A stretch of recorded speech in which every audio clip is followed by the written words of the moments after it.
Hello everyone, welcome to our channel education hotspot. So here in this video हम continue कर रहे हैं अपनी ओनली आईएएस की उड़ान की करंट अफेयर की मैगज़ीन को, जिसमें हम 10th पार्ट यानी कि मिसलेनियस वाला पार्ट जो है वो कवर अप कर रहे थे। अब यहाँ पे हम लोग अभी तक क्या क्या टॉपिक कवर कर चुके हैं ये एक बार देख लेते हैं। तो मिसलेनियस में हम लोग आपका topic number 1 that is travel and tourism development वाला पार्ट कवर कर चुके हैं, राइट। देन हम वर्ल्ड गोल्ड काउंसिल की बात कर चुके हैं। आफ्टर दैट अगर हम बात करें तो हम यहाँ पे corruption perception index and goods and trade barometer की बात कर चुके हैं। फर्दर हमने यहाँ पे डिस्कस कर लिया था कोडेक्स कमेटी के बारे में, ये किसके अंडर आती है, इसके क्या प्रोविजंस हैं। देन हमने बात कर ली थी पीएमएलए एक्ट को लेके, मनी लॉन्ड्रिंग क्या होता है, एफएटीएफ के बारे में यहाँ पे हमने देखा था। Then in the previous video हमने डिस्कस करा था अबाउट दिल्ली डिक्लेरेशन, डब्ल्यूटीओ का ट्रिप्स एग्रीमेंट के बारे में। फर्दर हमने आईएसआई मार्क के बारे में बात की थी। एंड देन वी हैव अब जो अगला टॉपिक अब हम डिस्कस करेंगे वो है regulation of big tech firms in India, right. This is the topic. अभी 3-4 टॉपिक और हम बात करते हैं। देखिए शॉर्ट में देखना है क्योंकि इसके पीछे हमें मेंस के हिसाब से नहीं, हम प्रीलिम्स के हिसाब से करंट अफेयर कवर कर रहे हैं, तो पूरी डिटेल कहानी हमें नहीं जाननी है कि प्रोज कॉन्स कंक्लूजन ये सब चीज़ें, बट मेजर फॉर्म में ये बोलना क्या चाह रहा है वो हम देख लेते हैं। देखिए regulation of big tech firm in India, regulation मतलब आपको उसको रेगुलेट करने के लिए कुछ फ्रेमवर्क में बाइंड करना है। बिग टेक फर्म मतलब ऐसी फर्म्स जो क्या है बड़े लेवल पे टेक्नोलॉजिकल सेक्टर में काम कर रही हैं। तो अब अगर बड़ी फर्म है तो they can manipulate the thing, वो अपने अकॉर्डिंग चीज़ों को मैनिपुलेट कर सकती है because they have the power, उनकी रीच है कंज्यूमर्स तक, उनके पास फंड है। सो इसीलिए आपको इन बिग टेक फर्म्स पे एक रेगुलेशन लगाने की ज़रूरत है। तो the committee on digital competition law जो मिनिस्ट्री ऑफ कॉर्पोरेट अफेयर ने फॉर्म करी, स्पेसिफिकली यहाँ पे मेंशन है डिजिटल कॉम्पिटिशन लॉ। यहाँ पे देख लो टेक्नोलॉजी की बात हो रही है। इसने ये बोला कि हमें कुछ ये जो बिग टेक फर्म है जैसे गूगल, मेटा, अमेजॉन, एप्पल वगैरह, इनके लिए कुछ लेजिस्लेशन, कुछ लॉ बनाने बहुत ज़रूरी हैं, राइट। तो अब पार्लियामेंट्री स्टैंडिंग कमेटी जो फाइनेंस रिपोर्ट पे यहाँ पे उसने प्रपोज किया कि सेपरेट डिजिटल कमीशन लॉ होनी चाहिए जिसपे इनके रिगार्डिंग रूल्स एंड प्रोविज़न जो हैं वो मेंशन किए जाएं। तो जो committee on digital competition law है उसने बोला, उसको टास्क दिया गया कि एग्जामिन करो कि इंडिया को इस तरीके के फ्रेमवर्क की ज़रूरत है या नहीं है। मतलब ऐसे एक फ्रेमवर्क की ज़रूरत है जहाँ पे ये जो बिग टेक जो हैं उनको रेगुलेट किया जाना चाहिए और कुछ स्पेसिफिक प्रैक्टिसेस को जो ये क्रिएट करती हैं उनको हम इलीगल डिक्लेयर कर दें ताकि हम इन्हें बाइंड अप कर पाएँ, ताकि हम इन्हें किसी एक पर्टिकुलर फ्रेमवर्क और लॉ के अंदर बाइंड अप कर पाए। देखिए लॉ होगा तभी वो मैंडेटरी होगा, आप प्रोविजंस बना देंगे तो वो वॉलंटरी हो जाएंगी, तो ज़रूरी नहीं है वो कंपनीज फॉलो करेंगी। तो यहाँ पे क्या क्या रिकमेंडेशन आई कि कंपनी ने एक ड्राफ्ट बोला और ये बोला कि हम ऐसी कंपनी इनमें से फाइंड आउट करेंगे जिनकी सिग्निफिकेंट प्रेजेंस है, मतलब जिनका होना बहुत ज़्यादा इम्पॉर्टेंट है, जैसे कि जो कोर डिजिटल सर्विसेज वगैरह दे रही है, और हम उन्हें कहेंगे systematically significant digital enterprises, SSDE, systematically significant digital enterprise हम उन्हें बोलेंगे। और कोई भी कंपनी 2 बेसिस पे SSDEs के अंदर आ सकती है, या तो वो फाइनेंशियल स्ट्रेंथ टेस्ट पास कर ले, मतलब उसकी एक स्पेसिफिक टर्नओवर से ज़्यादा टर्नओवर हो, या फिर स्प्रेड टेस्ट मतलब उसकी रीच, वो कितने कंज्यूमर को टारगेट कर रही है। तो 2 बेसिस पे ये देखेगी, अगर देखा जाए कि जो टेस्ट किया जाएगा वो 2 बेसिस पे किया जाएगा, उसकी रीच के बेसिस पे मतलब कंज्यूमर के बेसिस पे, और उसकी फाइनेंशियल स्ट्रेंथ के बेसिस पे कि उसका टर्नओवर कितना है। और टर्नओवर में यहाँ पे ग्लोबल टर्नओवर की बात, इंडिया और ग्लोबल दोनों को लेंगे। अब यहाँ पे देख लीजिए मेंशन है कि किस तरीके से आप यहाँ पे आइडेंटिफाई करेंगे कि कोई जो कॉर्पोरेशन है, जो एंटरप्राइज है वो सिस्टमैटिकली सिग्निफिकेंट डिजिटल एंटरप्राइज में आती है। पहली बात, उसका इंडिया में टर्नओवर 4000 करोड़ तक का है, 4000 करोड़ और ज़्यादा है। ग्लोबल टर्नओवर 30 बिलियन या उससे ज़्यादा है, ये चीज़ हुई। ग्लोबल मर्चेंडाइज जो उसकी वैल्यू है इंडिया में वो 16,000 करोड़ या उससे ज़्यादा है।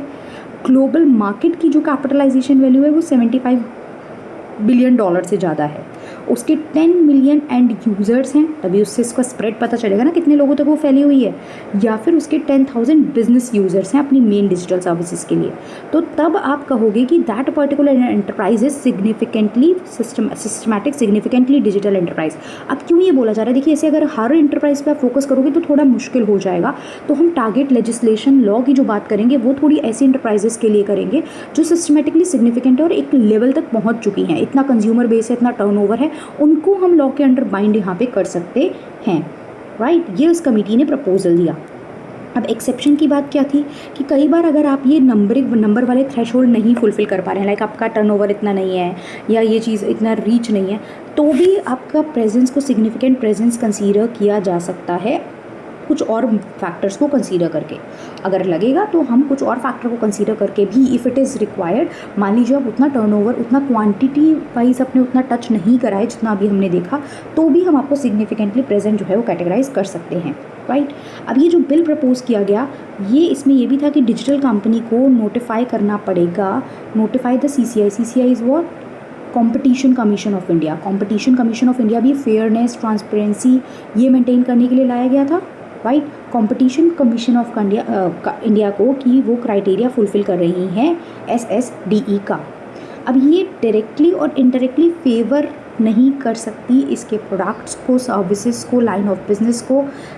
प्लस यहाँ पे आप देखेंगे कि जो ये SSDs जिनको आप डिजिग्नेट कर दोगे कि आप SSDO इन, मतलब आप सिग्निफिकेंटली सिस्टमैटिक डिजिटल एंटरप्राइज में आ रहे हो, तो ये एंटी कॉम्पिटिटिव प्रैक्टिसेस भी नहीं कर सकती हैं, जैसे कि अपने आप को प्रेफरेंस देना, थर्ड पार्टी को मार्केट में आने से, थर्ड पार्टी एप्लीकेशन को रिस्ट्रिक्ट करना।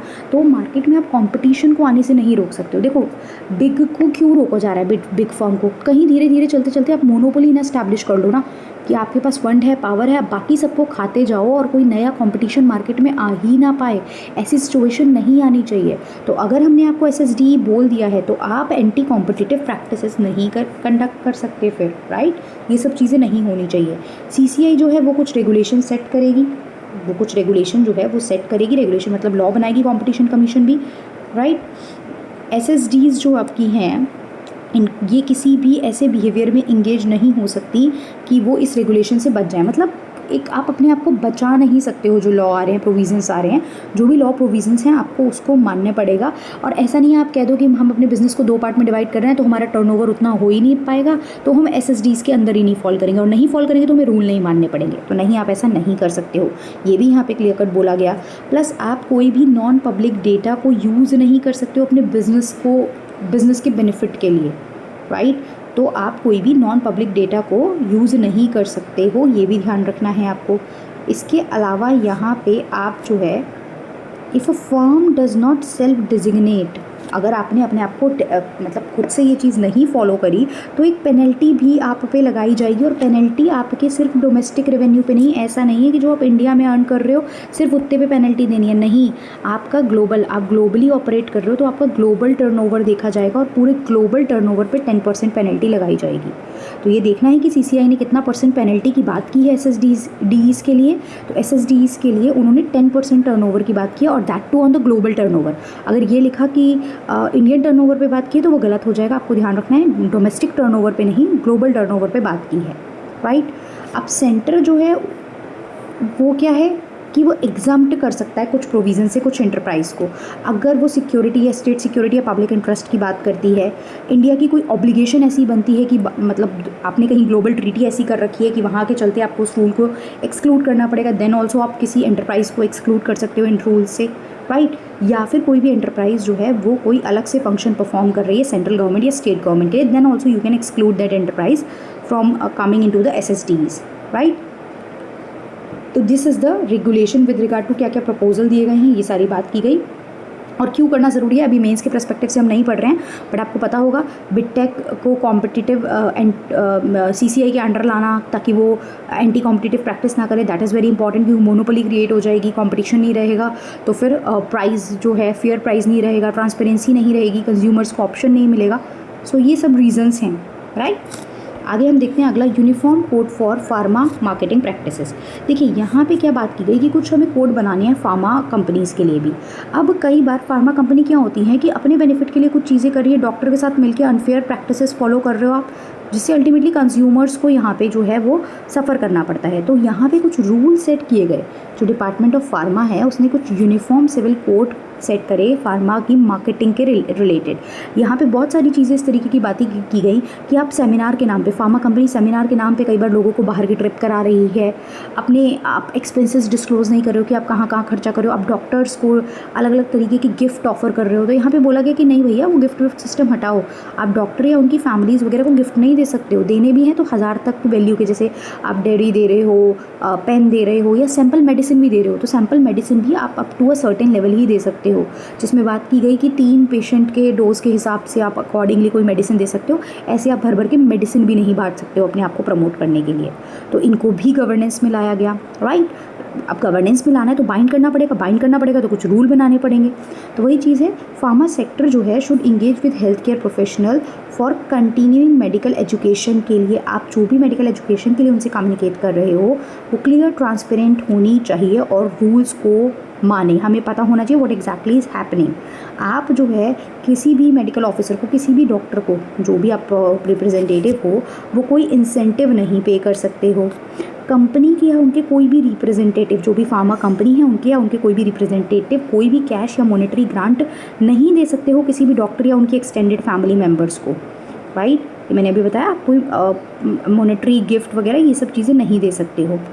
Gifting by any pharma company, कोई भी फार्मा कंपनी गिफ्ट कर रही है, उसके कोई एजेंट है फार्मा कंपनी के, डिस्ट्रीब्यूटर वगैरह, वो भी आपको नहीं करना है। मतलब कैश और मॉनेटरी पैसा तो देना ही नहीं है। गिफ्टिंग भी ज़्यादा अलाउड नहीं है। देना भी है तो इतना, मतलब 1000 तक के अंडर का गिफ्ट तो फिर भी चल जाएगा, लेकिन अगर आप उससे ऊपर का गिफ्ट दे रहे हो that is not allowed. Union government ने कॉरपोरेशन को ये परमिशन दी है कि आप डोनेट कर सकते हो रिसर्च फंड के लिए, बिल्कुल। इफ़ यू वांट, तो आप हेल्थ केयर एक्सपर्ट किसी चीज़ में रिसर्च कर रहा है तो आप फार्मा कंपनी हो, यू कैन डोनेट, लेकिन that too in a transparent manner. मतलब आपको डिस्क्लोज करना ज़रूरी है कि आपने किस किस पर्पज़ के लिए, मतलब transparency should be there. Transparency नहीं होगी तो वो पैसा आप दे भी रहे हो तो वो किस पर्पज़ के लिए यूज़ हो रहा है हमें कुछ नहीं पता। तो ट्रांसपेरेंसी शुड बी देयर यहाँ पे भी, राइट। फिर गाइडलाइंस भी इस तरीके की होनी चाहिए जो इंडस्ट्री को क्या कर पाएँ, इंडस्ट्री को इनेबल करें कि वो रिसर्च फंड जो है वो कर पाएँ, ठीक है। अब ये जो है ये आप क्या करोगे, ये कहाँ पे आप करोगे, Indian Council of Medical Research और the Drug Controller General of India की तरफ से प्रॉपर गाइडलाइन होनी चाहिए कि वो किस तरीके से किसी रिसर्च को फंड कर सकते हैं। तो वो गाइडलाइन को फॉलो करके they will grant the fund in the research. Then आता है high yielding and biofortified seed. देखिए, हाई यील्डिंग सीड्स ऐसी सीड्स होती हैं, जैसे हमने देखा कि हमने जब ग्रीन रिवोल्यूशन के टाइम पे high yielding variety seeds introduce करी थी ताकि हम एग्रीकल्चर का प्रोडक्टिविटी बढ़ा सकें। अब यहाँ पे एक और टर्म आ रहा है बायोफोर्टिफाइड सीड। बायोफोर्टिफाइड सीड्स भी उसी तरीके की जेनेटिकली मॉडिफाइड सीड होती हैं जिनसे आप जो है फूड प्रोडक्शन में न्यूट्रिशन लेवल इंक्रीज़ करने की बात करते हो कि जो हम प्रोडक्शन कर रहे हैं वो हाईली न्यूट्रिशन रिच हो, विटामिन एंड मिनरल्स हो, राइट। जो भी आप प्रोडक्शन करोगे, जो भी आप खेती कर रहे हो, तो वो सीड्स ही आप इस तरीके से मॉडिफाई करो कि वो rich in vitamin and minerals हो, राइट। तो यहाँ पे प्राइम मिनिस्टर ने लॉन्च करी है 109 हाई यील्डिंग वैरायटी ऐसी सीड्स जो क्लाइमेट रेजिलिएंट होंगी, बायोफोर्टिफाइड सीड्स होंगी, जिसको डेवलप करा है ICAR ने। ये ICAR क्या है, Indian Council of Agriculture Research. It is Indian Council of Agriculture Research, जो Ministry of Agriculture and Farmer Welfare के अंदर जाता है, जिसका हेडक्वार्टर जो है वो न्यू दिल्ली में है, right. Ministry of Agriculture and Farmer Welfare के अंदर जाता है। तो यहाँ पे अलग अलग क्रॉप्स के लिए चीज़ आई है। आप देखेंगे फील्ड क्रॉप्स में मेंशन है बार्ले, मिलेट, मेज़, जो ज्वार है आपका, right, chickpea, pigeon P pulses के अंदर जा रही है, सोयाबीन, इसमें ऑयल सीड है। तो इस तरीके की आपने क्रॉप्स के लिए बात की है कि हम इसमें हाई यील्डिंग और बायोफोर्टिफाइड सीड्स की वैरायटी लेके आएंगे ताकि ये रिच इन न्यूट्रिएंट्स हो, rich in vitamin and nutrients हो। ये चीज़ हम यहाँ पे इंट्रोड्यूस करेंगे। अच्छा, बायोफोर्टिफिकेशन क्या होता है, ये मैंने अभी आपको बताया ना, इस तरीके का प्रोसेस जिसके थ्रू आप न्यूट्रिशन कंटेंट बढ़ा रहे हो फूड का। जो भी बीज आप डालोगे आप उसमें न्यूट्रिशन लेवल बढ़ा रहे हो ताकि वो rich in vitamin and mineral हो, ताकि एसेंशियल विटामिन एंड मिनरल उस क्रॉप में, उस फसल में हमें देखने को मिले। पहले ही सिर्फ स्टेपल क्रॉप्स जैसे कि राइस वगैरह के लिए यहाँ पे यूज़ की जाती थी, लेकिन बाद में हमने इसको डाइवर्सिफाइड अलग अलग डाइट्स में, अलग अलग फूड क्रॉप्स में यूज़ करा। और रिसेंटली तो अभी आप देख रहे हो हमने और भी क्रॉप्स को इसमें ऐड कर दिया गया। अब इसमें आप क्या कर सकते हो, अलग अलग तरीके से आप न्यूट्रिशन लेवल ऐड कर सकते हो अपनी सीड्स में। एक तो आप एग्रोनॉमिक प्रैक्टिस फॉलो कर सकते हो, मतलब आप ऐसी टेक्निक, फार्मिंग की ही ऐसी टेक्निक यूज़ करो जिससे न्यूट्रिशनल कंटेंट बढ़ जाए। कन्वेंशनल ब्रीडिंग, मतलब आप एक प्लांट को आप क्रॉस ब्रीडिंग कराओ, प्लांट को हाई न्यूट्रिशन लेवल प्लांट के साथ कराओ ताकि जो फर्दर जो रिजल्ट आए वो ज़्यादा न्यूट्रिशियस क्रॉप वेराइटी आए। तो दैट क्रॉस ब्रीडिंग कंसेप्ट आप यूज़ कर सकते हो। फिर आज की डेट में जो जेनेटिक इंजीनियरिंग आ गई है, जीनोम एडिटिंग वगैरह होने लगी है, वो आप यूज़ करो ताकि आप जेनेटिकली मॉडिफाइड क्रॉप्स को डिज़ाइन कर सको। बहुत सारी क्रॉप्स ऐसी आ गई हैं जो जीएम आपने अलग से टॉपिक पढ़ा होगा जेनेटिकली मॉडिफाइड क्रॉप्स को लेके, तो वो तरीका भी आप यूज़ कर सकते हो। तो एग्रोनॉमिक प्रैक्टिसेस यानी कि स्पेसिफिक फार्मिंग टेक्निक यूज़ करो, कन्वेंशनल ब्रीडिंग क्रॉस ब्रीडिंग कराओ, या फिर बायोटेक्नोलॉजी का यूज़ करके यानी कि जेनेटिकली मॉडिफाइड क्रॉप्स आप अडॉप्ट करो, राइट। अब एक फैक्चुअल क्वेश्चन है कि अगर आपसे पूछ लिया जाए कि इंडिया की पहली बायो फोर्टिफाइड क्रॉप कौन सी थी, अगर इस तरीके से हमसे पूछ लिया जाए कि इंडिया की फर्स्ट बायो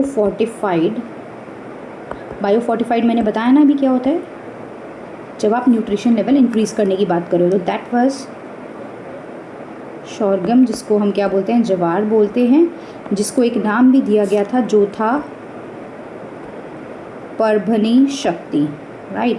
परभनी शक्ति क्या है, परभनी शक्ति एक आपकी बायो फोर्टिफाइड क्रॉप है जिसको हमने क्या नाम दिया, जवार दिया। इसमें आपको हाई नॉर्मल जो जवार थी उससे ज़्यादा content of iron and zinc देखने को मिलता था, राइट।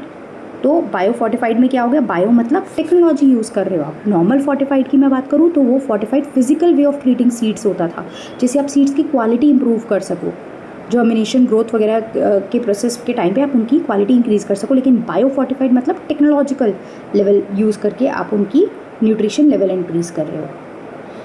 नेक्स्ट आता है global soil conference. Global level मतलब इंटरनेशनल सॉइल को लेके है, मतलब हम सॉइल की बात कर रहे हैं, मिट्टी की बात कर रहे हो, तो यहाँ पे क्या चीज़ की बात करोगे। ऑब्वियसली सॉइल की फर्टिलिटी वगैरह इंप्रूव करने के लिए सॉइल इज़ वेरी इंपॉर्टेंट। अगर सॉइल प्रोडक्टिव नहीं है, फर्टाइल नहीं है, तो प्रोडक्शन कहाँ से होगा, एग्रीकल्चर पॉसिबल नहीं है। तो सॉइल को एक फर्टाइल रखना is very important for us. तो रिसेंटली यूनियन मिनिस्टर ने ग्लोबल सॉइल कॉन्फ्रेंस जो है वो दिल्ली में कंडक्ट करी है। क्यों इंपॉर्टेंट है, नाम से आपको समझ में आ गया, राइट। आप sustainable soil management practices follow करने की बात करोगे, सॉइल की हेल्थ केयर इंप्रूव करने की बात करोगे, ये सब चीज़ यहाँ पे बात की जाएगी। फैक्चुअल चीज़ें देख लो, इसको ऑर्गेनाइज करा है Indian society of soil Sciences ने। Indian society of soil Sciences ने यहाँ पे इसको ऑर्गेनाइज किया है। और अगर हम इसकी बात करें तो ये एक non profit non governmental organisation है, राइट। गवर्नमेंट के अंडर नहीं आती है Indian society, proper government body नहीं है, नॉन प्रॉफिट और नॉन गवर्नमेंट है, जो एफिलिएटेड है इंटरनेशनल साइंस काउंसिल के साथ। 1934 में कैलकाटा में इसे फॉर्म किया गया। सॉइल की रिसर्च, सॉइल की स्टडी, सॉइल की फर्टिलिटी बढ़ाना, सॉइल की हेल्थ केयर इंप्रूव करना, इस पे काम करेगी। प्लस ये जो सोसाइटी है, ये एक सोसाइटी है, Indian Society for Social Science, तो it is registered under the Society registration Act 1860, right.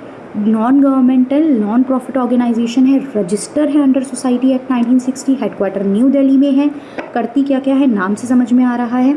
Soil की नॉलेज को एडवांस करने के लिए सेमिनार कॉन्फ्रेंसेस कंडक्ट करती है, रिसर्च वगैरह पे भी वर्क करती है, ताकि आप ग्लोबल लेवल पे बाकी जगह से कॉपरेट कर सको, अलग अलग साइंटिस्ट से कॉन्टैक्ट कर सको, ताकि आप सॉइल के रिगार्डिंग अलग अलग तरीके की उसकी फर्टिलिटी, उसमें क्या प्रोड्यूस कर सकते हो, उस पर रिसर्च कर सको। ये एक जर्नल यानी एक मैगजीन भी पब्लिश करती है, that is Indian journal of soil sciences. Journal is magazine है, राइट, जिसमें ये जो भी साइंटिफिक रिसर्च होती है, जो भी आपकी अचीवमेंट्स हैं, जो भी आपने एडवांसमेंट, जो भी आपने स्टडी करके कंक्लूजन निकाला, वो सब ये मेंशन करती है। तो this is about Indian society of social science, right. तो इसने अंडर मतलब किसके इंस्पायर होके यहाँ पे, तो International Union of soil Sciences that is in Italy. तो Indian society of social Science plus ICAR Indian Council of Agriculture Research जो है, इनने मतलब इन दो ऑर्गेनाइजेशन ने, इन पर्टिकुलर दो ऑर्गेनाइजेशन ने मिलकर यहाँ पे ये ग्लोबल सॉइल कॉन्फ्रेंस जो है वो कंडक्ट करा, जिसका थीम था आपका caring soil beyond food security. Soil का ध्यान रखना है आपको, ताकि सॉइल जो है वो अब सॉइल सही होगी, फर्टाइल होगी, तभी रिजल्ट जो है वो फूड सिक्योरिटी मेंटेन रहेगी और प्रोडक्शन भी अच्छा होगा। ऑब्जेक्टिव क्या है इसके, अगेन मैं बार बार बोल चुकी हूँ, फटाफट से पढ़ लेते हैं, प्रीलिम्स में अगेन नहीं लिखना होगा। फार्मर सेंट्रिक सॉल्यूशन निकाल पाओ ताकि सॉइल की फर्टिलिटी बढ़े, सॉइल के मतलब ऐसे हेल्थ इनिशिएटिव लाओ जिससे सॉइल जो है वो सस्टेनेबल रहे, राइट। सॉइल का रोल आप बताओ कि किस तरीके से सॉइल जो है वो इम्पॉर्टेंट है बायोडाइवर्सिटी को सपोर्ट करने के लिए, वाटर साइकिल के लिए। अगर सॉइल फर्टाइल नहीं होगी या सॉइल में प्रॉपर वैल्यू नहीं होगी तो वाटर साइकिल पे इम्पैक्ट होगा, इकोसिस्टम पे इम्पैक्ट होगा, इकोसिस्टम वगैरह पे भी नेगेटिव इम्पैक्ट पड़ेगा। और बाकी नेशंस के साथ मिलकर आप पार्टनरशिप इस्टेब्लिश करो, जिससे कि सॉइल रिसर्च जो है, सॉइल की जो रिगार्डिंग जो पॉलिसीज़ वगैरह बनेंगी वो सस्टेनेबल रह सके और एडवांस रह सके। अगेन कुछ बेसिक सी चीज़ें याद रखनी है। ग्लोबल सॉइल कॉन्फ्रेंस किसने करा? Indian society of social Science plus ICAR ने मिलकर करा, राइट। ये 2 चीज़ें याद रखो। Indian society of social science non profit non governmental organisation है, रजिस्टर है under society registration act, headquarter new Delhi में है। Indian journal of soil sciences भी रिलीज करती है। अगला देखते हैं topic 21st life stock census. Life stock क्या होता है? लाइफ स्टॉक क्या होता है? वो एनिमल जो डोमेस्टिकेटेड हैं, जिनको आप एग्रीकल्चर सेटिंग में रख के ग्रो कर रहे हो ताकि आप उनके प्रोडक्ट और सर्विसेज को यूज़ कर सको, राइट। जैसे कि हम बात करें तो बफेलो, गोट, शेप, याक, डॉग, रैबिट, कैमल, कैटल्स, ये सब चीज़ें। तो ये सारी आपकी कुछ पर्टिकुलर यहाँ पे आप इनका क्या करते हो? डोमेस्टिकेशन करते हो। लाइफ स्टॉक की बात करें तो लाइफ स्टॉक जो सेंसस है ये कंडक्ट जो आपका करता है that is department of animal husbandry and dairying, department of animal husbandry. अब पता चल, देखिए आप इनका डेटा कलेक्ट क्यों करोगे? आप डेटा कलेक्ट करोगे ताकि आपको इनका नंबर पता चले कि पिछले बार के हिसाब से अब कितना चेंज आ रहा है, और चेंज से पता क्या लगा पाओगे कि नंबर इंक्रीज़ हुआ है, डिक्रीज़ हुआ है। डिक्रीज़ हुआ है मतलब इशू है इस पर्टिकुलर, जैसे फॉर एग्जांपल बफेलो का नंबर डिक्रीज़ हो गया, तो क्यों डिक्रीज़ हो रहा है? क्या उनमें कोई डिजीज़ आ गई है? Why that number is decreasing? क्या हेल्थ इशूज़ हैं? तो ये सारी चीज़ें जो भी मैटर ऑफ कंसर्न है उस पर आप फोकस कर पाओगे। तो दैट्स वाई यहाँ पर रिसेंटली क्या करा गया है, 21st life stock census conduct किया गया है। क्यों? ताकि आप अपने लाइफ स्टॉक डेटा को अपडेट कर पाओ, ताकि आपको पता चल पाए कि क्या किसी पर्टिकुलर लाइफ स्टॉक में, किसी एनिमल में ऐसा है कि डिजीज़ देखने को मिल रही है, तो आप उनकी डिजीज़ कंट्रोल करो। ब्रीड इंप्रूवमेंट करने की ज़रूरत है तो वो सब कुछ करो। इसका जो टाइम पीरियड है ये अक्टूबर 24 से स्टार्ट हुआ था, फरवरी मार्च एंड तक ये कंप्लीट हुआ है आपका। फिर यहाँ पे हर 5 साल बाद होता है। ध्यान रखना, अगर इस तरीके की स्टेटमेंट आ जाए कि life stock census every year होता है तो अभी क्रॉस चेक कर लो, 2 बार बोल लो, नो, लाइफ स्टॉक सेंसस जो है हर 5 साल बाद होता है। 1919 से स्टार्ट हुआ था, लास्ट 2019 में हुआ, उसके बाद अभी पिछले साल कंडक्ट किया गया है, तो करंट अफेयर में है। तो life stock census ministry of like आपका union fisheries and animal husbandry and dairying 5 साल बाद होता है। आपकी अब इतना डिटेल नहीं पूछेगा कि 21st लाइफ स्टॉक सेंसस था या 19 था या 18 था, बट ठीक है, ये कुछ बेसिक चीज़ें पता होनी चाहिए। अगर ये चीज़ मतलब लाइफ स्टॉक सेंसस कंडक्ट करोगे तो ब्रीड स्पेसिफिक प्रोग्राम ला पाओगे, उनको सपोर्ट कर पाओगे, कंजर्व कर पाओगे एनिमल्स को। प्लस ये फुल्ली डिजिटाइज, मतलब अब डिजिटल की तरफ हम मूव कर रहे हैं, तो हम हर चीज़ में डेटा कलेक्शन की बात हो, रिकॉर्डिंग की बात हो, सब कुछ डिजिटल लाने की कोशिश कर रहे हैं। तो जैसे लास्ट टाइम ये 20th वाला जो हुआ था 2019 में, वो भी डिजिटलाइज था, तो यहाँ पे भी हमने डिजिटल अप्रोच को ही फॉलो करा है। डेटा जो यहाँ पे कलेक्ट किया गया है वो 16 लाइफ स्टॉक स्पीसीज का है, जिसमें 219 इंडिजीनियस ब्रीड है। क्लियर? और पहली बार पेस्ट्रोलिस्ट का भी डाटा कलेक्ट किया गया। पेस्टोरल मतलब जो इनको क्या कर रहे हैं, जो डोमेस्टिकेट कर रहे हैं एनिमल वगैरह को, तो पहली बार पेस्टोरल्स का डाटा, इससे पहले नहीं किया जा रहा था, बस एनिमल्स का ही किया जाता था, बट पहली बार पेस्टोरल्स का डाटा भी जो है वो कलेक्ट किया गया है। और इसमें अब की बार लाइफ स्टॉक रियरिंग में जेंडर रोल पे भी फोकस किया गया है। देखिए पहले क्या होता था, डोर टू डोर जाके एन्यूमरेशन मेथड यूज़ करके आप हाउस टू हाउस जाके रूरल अर्बन एरिया में डेटा कलेक्ट करते थे, राइट। अब आप थोड़ा डिजिटली यहाँ पे चीज़ों की बात करें, और पहली बार यहाँ पे जेंडर रोल भी देखे गए कि लाइफ स्टॉक रियरिंग में मेल एंड फीमेल का अलग अलग क्या हमारा इन्वॉल्वमेंट रहता है, कितने percentage of male are doing this, कितने परसेंटेज ऑफ फीमेल, मतलब इनकी कितनी कितनी इन्वॉल्वमेंट है, राइट। उनका नंबर, उनका डेटा भी कलेक्ट यहाँ पे किया गया। क्लियर? सो आई होप ये टॉपिक कवर हुए होंगे। यहाँ 10th मिसलेनियस वाले टॉपिक को हम लोग पढ़ रहे हैं, जिसमें हम यहाँ तक चीज़ें पढ़ चुके हैं। क्लियर हैं तो मुझे कमेंट करके बताओगे, कोई कन्फ्यूज़न है तो वो भी बताओगे। वॉइस इशू रिजॉल्व करने की मैंने पूरी कोशिश कर दी। आई होप अब किसी को कोई प्रॉब्लम नहीं आ रही होगी। अगला टॉपिक आप देख सकते हो। अब अगली वीडियो हम लाएंगे, उसमें हम burp tax, create in India challenge, Nobel prize economics में किसको मिला, एंड डार्क टूरिज्म, ये कंप्लीट करेंगे तो आपका 10th हेडिंग कवर हो जाएगी। 11th रिपोर्ट एंड इंडिसेस के बारे में मैं आपसे पहले ही बात कर चुकी हूँ। फिर हम रिवर्स आ जाएंगे अपने 9th टॉपिक पे। शुरू के 1, 2, 3 हम ऑलरेडी कंप्लीट कर चुके हैं, 4th भी हमारा ऑलमोस्ट कंप्लीट है। 1-2 टॉपिक जो पेंडिंग है वो हम रिवर्स में चलेंगे तो कंप्लीट कर लेंगे। तो आज की डेट में ये पूरा 10th हेड कंप्लीट हो जाएगा। कल 9th हेड, इस तरीके से हम विद इन अ वीक ये पूरे सारे आपके हेड कंप्लीट कर लेंगे। इसके अलावा कोई कन्फ्यूज़न, कोई डाउट, कोई भी आपकी क्वेरी है, then you can mention it in the comment box. That's all for this video. Thank you everyone, see you in the next video.